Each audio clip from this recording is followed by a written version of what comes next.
Nós estamos de volta para mais um programa Lar e Família.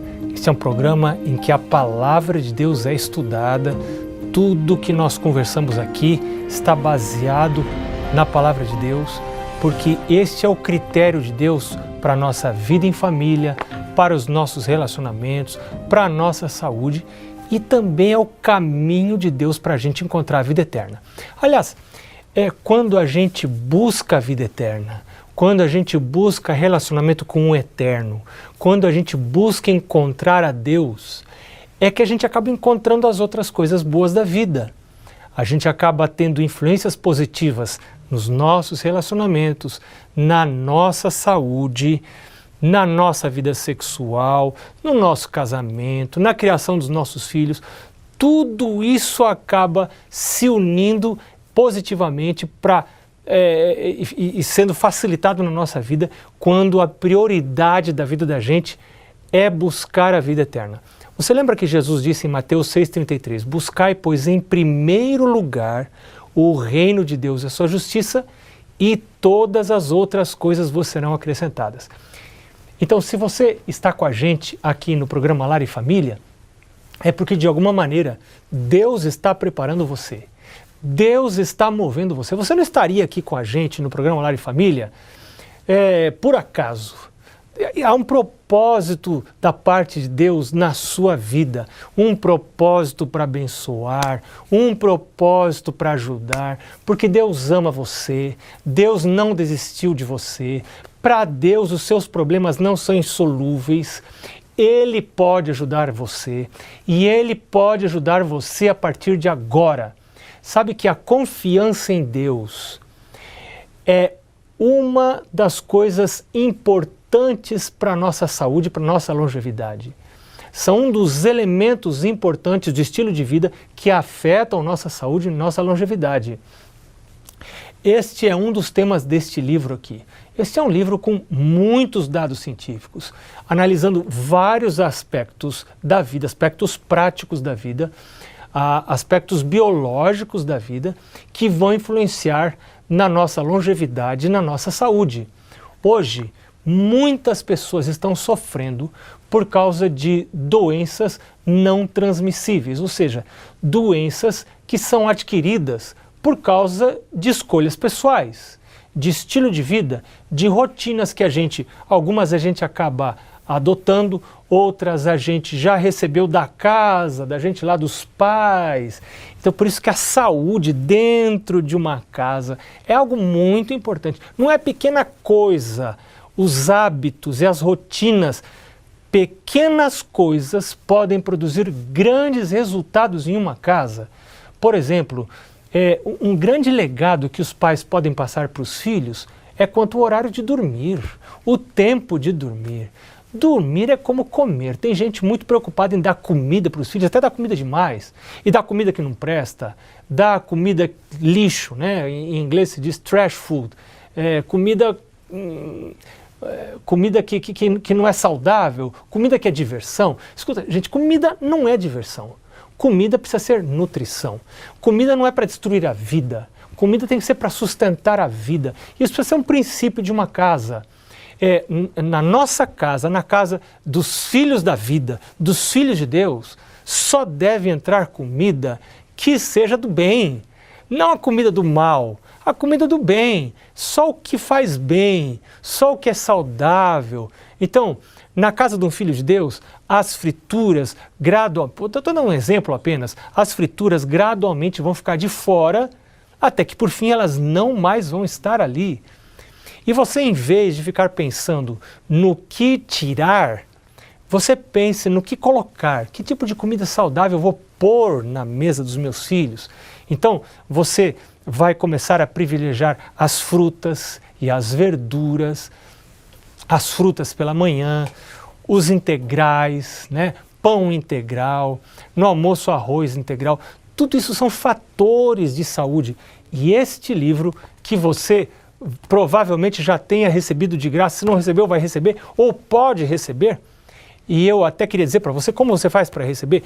Daqui a pouco eu vou dizer isso, mas nesse livro aqui você vai encontrar várias dessas orientações preciosas que podem ajudar você nos hábitos, a desenvolver bons hábitos dentro de casa. Porque este é um legado tremendo que você dá para os filhos quando eles saem de casa. E eles vão transmitir esses princípios para as gerações seguintes. Se Jesus não voltar, a gente espera que volte, mas não é porque Jesus vai voltar que eu vou destruir a minha vida, que eu vou destruir o meu corpo. Porque o meu corpo é templo do Espírito Santo. Então eu preciso cuidar desse corpo. Eu quero recomendar esse livro. Agora sim eu vou dizer para você de onde você não ganhou o livro físico, você pode ter o livro digital. Você pode baixar esse livro para o seu aparato, ou para o seu celular, ou para o seu iPad, através do vivacomesperança.com.br. vivacomesperança.com.br. Entre, baixe esse livro. Sobre livros digitais, se você puder ter o livro físico, é melhor. Tem estudos mostrando que você presta mais atenção, você aprende mais quando lê e quando estuda a partir de livros físicos. Mas na ausência dos livros físicos, claro, é melhor você ter o livro digital do que não ter livro nenhum. E eu me refiro a isso pensando também na Bíblia. Eu tenho aplicativos, pelo menos 2 aplicativos eu tenho no meu celular para consultar a Bíblia. Mas esses aplicativos não servem para estudar a Bíblia. Eu não estudo a Bíblia a partir desses aplicativos. Esses aplicativos servem, por exemplo, para o momento das minhas caminhadas, em que eu vou, quando estou caminhando sozinho, eu vou consultando os textos para memorizar, para que eles façam parte da minha vida. Mas na hora de estudar, eu gosto de ter a Bíblia física nas mãos. Eu queria animar você a levar a sua Bíblia, essa Bíblia assim de papel mesmo, com capa de couro, capa de vinil, sei lá. Leva a sua Bíblia para a igreja. Eu sempre levo junto, já mostrei para você em outros programas, uma lapiseira. Eu levo para poder sublinhar. Eu tenho dentro da minha Bíblia uma régua. É importante isto, né? Então, bom, mas voltando a falar do livro Viva com Esperança. Realmente este livro vai ajudar você a estabelecer bons hábitos na vida em família.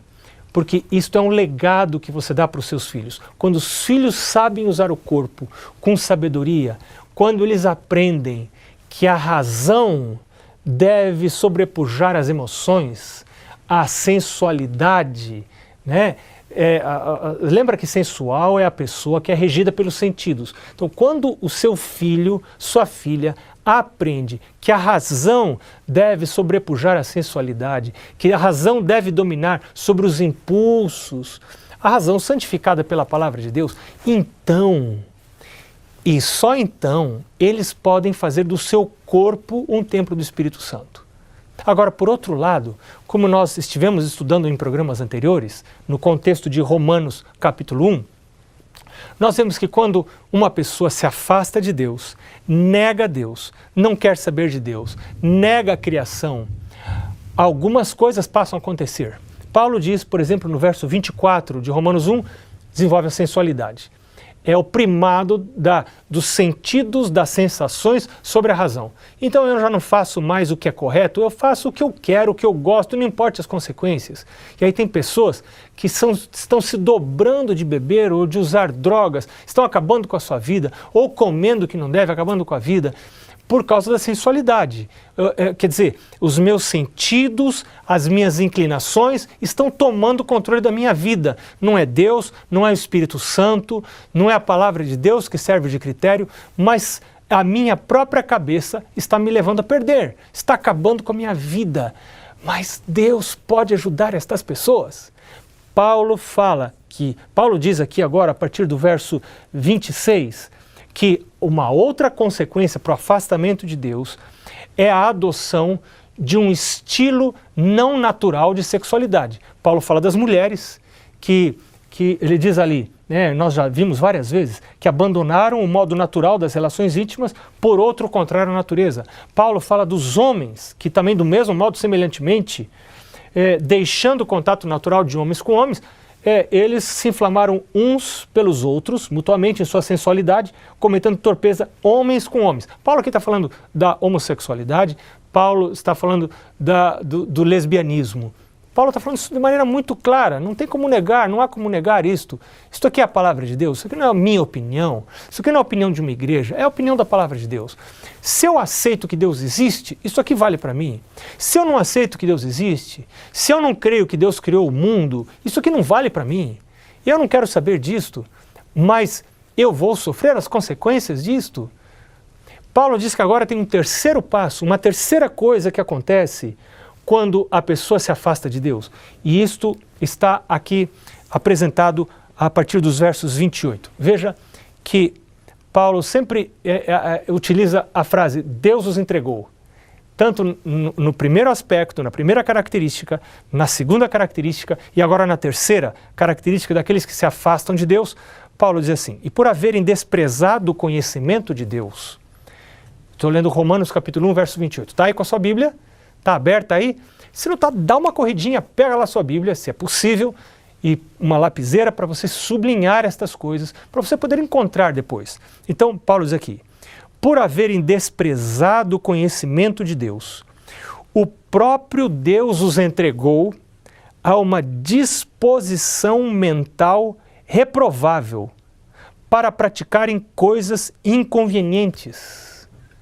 Olha, claro, a pessoa se afasta de Deus, ela acaba desenvolvendo uma disposição mental reprovável, um estado mental socialmente destrutivo.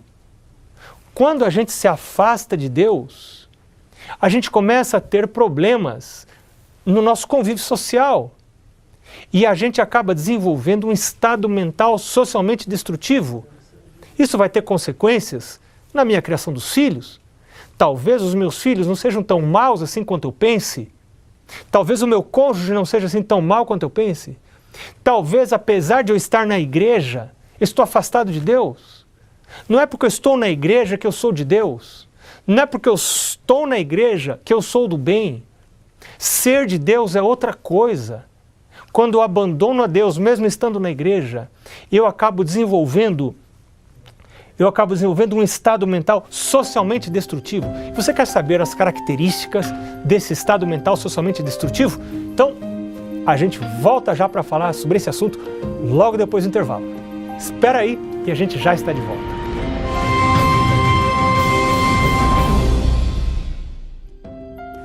Olha, eu quero dizer para você que eu fico muito feliz quando eu recebo contato de alguém como você que está assistindo o programa Lar e Família através do nosso Facebook. Esse é o meio de contato que a gente tem entre o programa e você.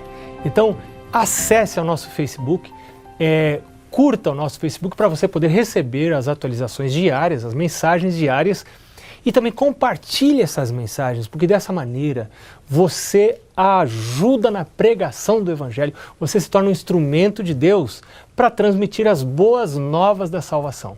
Deus é tão bom, Deus quer ajudar tanto a gente. E Ele pode fazer isso através do Facebook e através do Instagram, que você pode seguir também o Instagram do nosso programa. E também você não pode esquecer, e eu também não posso esquecer de dizer para você, do nosso blog. Ali no nosso blog, que está no site aqui no site da Novo Tempo, você pode encontrar os programas anteriores, mas você pode pedir o estudo da Bíblia Família Feliz. Você vai descobrir algumas dicas para o relacionamento em família, algumas dicas sobre a vontade de Deus em relação à família dentro da Bíblia. É tão bom estudar a Bíblia. Você já tem a sua Bíblia, você já tem a sua reguinha, você já tem aí a sua lapiseira para sublinhar a sua Bíblia. Então, vamos lá, vamos continuar estudando. No primeiro bloco, nós vimos que Paulo apresenta algumas características, alguns degraus pelos quais descem as pessoas que se afastam de Deus e descem correndo esses degraus. Paulo fala da sensualidade, Paulo fala da adoção de um estilo de vida sexual não natural, não fisiológico, de um estilo de vida sexual fora do plano de Deus. No programa anterior nós estudamos Levítico 18 e Levítico 20, onde Deus apresenta outros tipos de envolvimento sexual fora do plano de Deus, é muito importante você estudar esses textos, você conhecer isto e você saber dessas coisas para poder ajudar outras pessoas. Porque a palavra de Deus é viva e eficaz, mais cortante que espada de dois gumes, apta a penetrar dentro da nossa mente e discernir os intuitos do nosso coração. Então, a palavra de Deus, e Paulo disse para Timóteo, toda a Escritura é inspirada por Deus. Lembre-se disso, algumas pessoas desprezam o Antigo Testamento, como se o Novo Testamento não fosse a palavra de Deus. Mas Paulo, em 2 Timóteo, capítulo 3, verso 16, diz, toda a Escritura é inspirada. E note que quando Paulo falou isso, não existia o Novo Testamento ainda, só existia o Antigo Testamento, e Paulo disse, escuta, peraí, toda a Escritura é inspirada por Deus e é útil para o ensino, para a repreensão. Então nós estudamos no programa anterior, lá no Antigo Testamento, sim, porque é palavra de Deus, sim, nós estudamos Levítico 18, Levítico 20, orientações de Deus para normatizar a vida sexual. Olha, quando Deus coloca regras, Deus não as põe para reprimir, Deus não as põe para criar recalques na nossa vida, como alguns ensinam por aí. Deus as põe para proteger. E Deus tem prazer de abençoar o envolvimento sexual puro que ocorre dentro dos limites que Ele colocou, que é o casamento monogâmico de duas pessoas de sexo diferente, num relacionamento sexual físico, não virtual, com amor, respeitando os limites de funcionabilidade dos órgãos sexuais, respeitando a fisiologia do nosso corpo e dos órgãos sexuais. Então, este é o tipo de relação sexual abençoada por Deus, para crescimento da gente. Agora, eu vou dizer um negócio para você. Quem lá na sua vida passada, por alguma razão, se habituou com a troca de parceiros, a troca constante de parceiros, novas e fortes emoções. Tem gente que está buscando só emoções, não está buscando relacionamento, só está buscando emoções. Não quer relacionamento. Pensa numa outra pessoa como um pedaço de carne à disposição do seu prazer. Não quer relacionamento, só quer emoções. Esta pessoa, a não ser que ocorra um milagre, e Deus é especialista em milagres, mas é só um milagre, a não ser que ocorra um milagre, esta pessoa terá enorme dificuldade para permanecer casada. Sabe por quê? Porque as emoções, inclusive as sexuais, no casamento elas arrefecem, elas diminuem, elas se tornam mais profundas, mais estáveis, mais perenes, mas mais brandas. Sabe o que produz aquela euforia, aquela grande excitação sexual? É a novidade. E tem gente sempre buscando novidade. E quando já não tem mais novidade, porque já desenvolveu uma rotina, e a rotina não é ruim, já desenvolveu uma rotina da vida de casados, essa pessoa confunde os sentimentos e imagina que o amor acabou. Ele pensa que o amor acabou porque não sente mais aquelas emoções da primeira vez. Mas a primeira vez é única. E tem gente que está querendo ter primeira vez todas as vezes? Não vai ter. E para sentir esse tipo de emoção, precisa ficar trocando de parceiro ou parceira toda hora. Fora do casamento, termina o casamento, quer começar outro casamento, fora da palavra de Deus. Não precisa trocar parceiro, precisa trocar coração, precisa trocar a mente. Quando a gente rejeita Deus, ou rejeitou a Deus num ponto lá para trás da vida, a mente se habituou e se educou a um estilo de relacionamento, inclusive o sexual, que é destrutivo, que é nocivo. Então a gente precisa reconhecer esse passado como pecado. O que é pecado? Pecado não é um ato isolado, pecado é uma condição da minha natureza. E pecado é tudo aquilo que me prejudica ou prejudica o próximo. Então eu preciso reconhecer esse estado destrutivo da minha mente, de relacionamentos socialmente destrutivos ou sexualmente destrutivos, pedir perdão a Deus, confessar isso a Deus como pecado e dizer, meu Deus, eu quero um milagre, como Davi pediu. Davi disse, cria em mim, ó Deus, um coração puro, renova em mim um espírito reto. Lembra que nós já estudamos lá para trás, naquela série sobre o Espírito Santo? Lá em Ezequiel capítulo 36, verso 26, Deus diz, tirarei de vós o coração de pedra, porém em vós um coração de carne. Farei com que andeis nos meus estatutos e os observeis. Né? Deus diz, eu quero dar para você a nova natureza. Meu filho, mas você precisa reconhecer que essa natureza não é aquela que eu imaginei para você, não é a que vai trazer felicidade para você. Então quando eu reconheço isso e peço para Deus, Deus começa o processo. É um processo. Não é assim. Você não está orando agora e já vai perder o desejo, os desejos que você alimentou durante anos ou durante tempos, muito tempo na sua vida. Não é assim. Deus vai trabalhando devagar. A palavra de Deus diz, a vereda do justo é como a luz da aurora, que vai brilhando mais e mais até ser dia perfeito. Então tenha paciência com você. Deus está trabalhando, mas não saia do caminho. Não fuja de Deus. Permaneça com Deus. Desenvolva rotinas de busca de Deus. Agora, Paulo está dizendo que quando os homens se afastam de Deus, eles desenvolvem uma mente sensual, guiada pelos sentidos, guiada pelas emoções, guiada pelos sentimentos, guiada pelos gostos, pelas paixões. Em segundo lugar, eles desenvolvem um tipo de sexualidade que não é natural. E em terceiro lugar, eles desenvolvem um estado mental socialmente destrutivo. E quais são as características desse estado mental socialmente destrutivo? Acabam destruindo os relacionamentos. Ele apresenta várias características. Ele diz ali, a partir do verso 29 do capítulo 1 de Romanos, ele diz, cheios de toda injustiça, cheios de malícia. Acompanha aí na sua Bíblia, olha a descrição que ele faz. Malícia é a tendência de fazer o mal. Cheio de avareza. O que é avareza? Avareza é um apego descabido ao dinheiro e às coisas materiais. Tem gente que passa por cima da família, do casamento, dos filhos, do que for, para ganhar dinheiro, para poder ter mais dinheiro, para ficar rico, para ostentar, para aparecer. Que coisa triste. Cheios de maldade, possuídos de inveja, homicídio. Homicídio é o ato de matar. Contenda. Contenda é briga. Tem gente briguenta. Isso faz parte do afastamento de Deus. Eu preciso confessar isso como pecado. Contenda, dolo. O que é dolo? Dolo é má fé, maquinação. É você aí, o que eu vou fazer para enganar? Isso é dolo.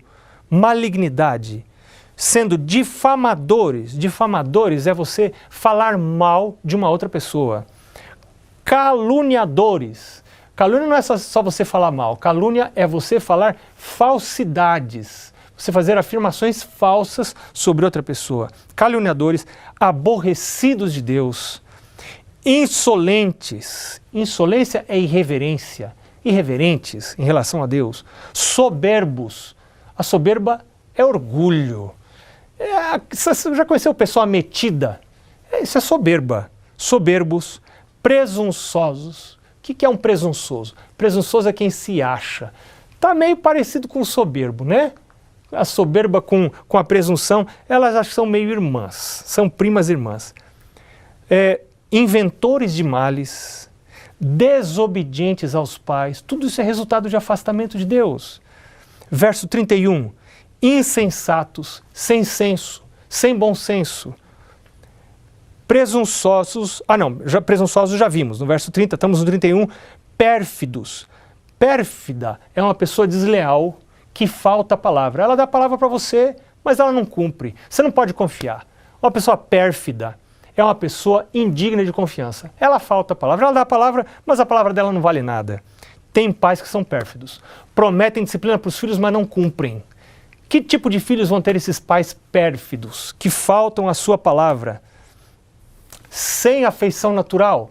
A afeição natural é de um marido amar a esposa e proteger a esposa, da esposa amar o marido e proteger o marido, de pais amarem filhos e protegerem os filhos, cuidarem dos filhos, levarem os filhos, educarem os filhos até a vida eterna. E sem misericórdia. Quando é que você precisa de misericórdia? Você precisa de misericórdia diante dos defeitos das outras pessoas. Agora, estas coisas, elas acabam com o nosso relacionamento social. Estas coisas são socialmente destrutivas. E quando é que nós temos essa disposição mental socialmente destrutiva? Quando estamos afastados de Deus, quando a gente se aproxima de Deus, então Deus começa a restaurar a mente. Ainda que eu já estive muito tempo afastado de Deus, eu posso estar falando para alguém afastado há muito tempo de Deus. Deus está chamando você agora. Deus pode restaurar. Ele é o grande restaurador. Ele é o grande perdoador. E Romanos capítulo 1, verso 16, Paulo diz: eu não me envergonho do Evangelho, porque é o poder de Deus para a salvação de todo aquele que crê. Que Deus ajude você a crer. Que Deus ajude você a entregar sua vida ao Senhor, ao controle de Deus. Deus vai tomar a sua vida para abençoar a sua vida e para abençoar os seus relacionamentos. A gente se vê no próximo programa. Até lá.